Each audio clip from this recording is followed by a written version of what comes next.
सहेंगे, नहीं सहेंगे, नहीं सहेंगे, नारी अपमान नहीं सहेंगे। भवानी जय भवानी।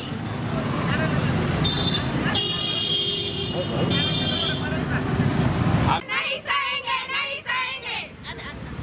जय भवानी। नारी अपमान અમે બધા ધરણા ઉપર બહેનો બેઠા છે। અમારે કોઈ પણ ભાજપ કે કોઈ પણ અન્ય કોઈ અને એ પાર્ટ 2 નો આજનો પહેલો મિશન છે કે ભાજપ હટાવો અને અમે વિરોધ પાર્ટીને કોઈ પણ મત દેશું। અમારી નારી શક્તિ આજે હણાઈ છે અને નારી શક્તિ માટે અમે છે ને અમારી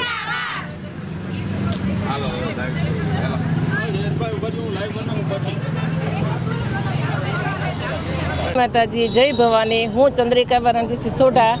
આજ રોજ અમે 22 તારીખને આજ રોજના ખાતે અમે રાજપૂત સેવા સમાજ ખાતે આજે અમારા તમામ રાજપૂત સમાજના બહેનો એકઠા થયા છે અને અનશનનો કાર્યક્રમ છે અમારો આજે। અને આજે અમારે અસ્મિતાનો સવાલ છે। ભાજપમાં પુરુષોત્તમભાઈ રૂપાલાએ જે પોતાનું નિવેદન આપ્યું હતું બેટી રોટીના વ્યવહારનું આવેદન આપેલું હતું એના વિરોધમાં અમારે આંદોલન ચાલી રહ્યું છે પણ એને ટિકિટ હટાવી નથી એટલે અમારે આજે પાર્ટ 2 નો કાર્યક્રમ શરૂ થયો છે અને ભાજપ ઓપરેશન અમે આ કાર્યક્રમ કરવાના છીએ અને 18 વર્ણના બહેનોને લઈને સાથે લઈને અમે અનશનનો કાર્યક્રમ 1 મે સુધી ચાલુ રાખીશું। જો અમને જવાબ નહીં મળે તો અન્ય કાર્યક્રમો પણ અમારા થશે। જય માતાજી જય ભવાની। અને અમારી જય માતાજી જય ભવાની। હું જામનગરથી રાઠોડ પારસબા।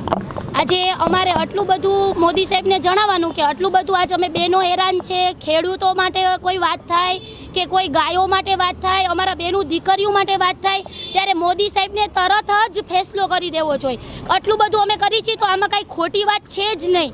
એટલે મારું એટલું કહેવાનું થાય છે કે હવે બધા સમજી જાજો અને બધાની લિમિટમાં જ બોલજો અને જ્યારે પણ શપથ લ્યો ને ત્યારે એવું બોલજો કે કોઈ દિવસ હું એકાય અન્ય સમાજની બેટીની વાત નહીં કરું। બેટીને લઈને આગળ વધ્યા છો આજીવન અને હજી વધતા રહ્યો છો। ખાલી અમારી એક જ માંગ છે કે રૂપાલાને હટાવી દો એટલે અમે પોતે ભાજપને સપોર્ટ કરી। જય ભવાની, જય ભવાની।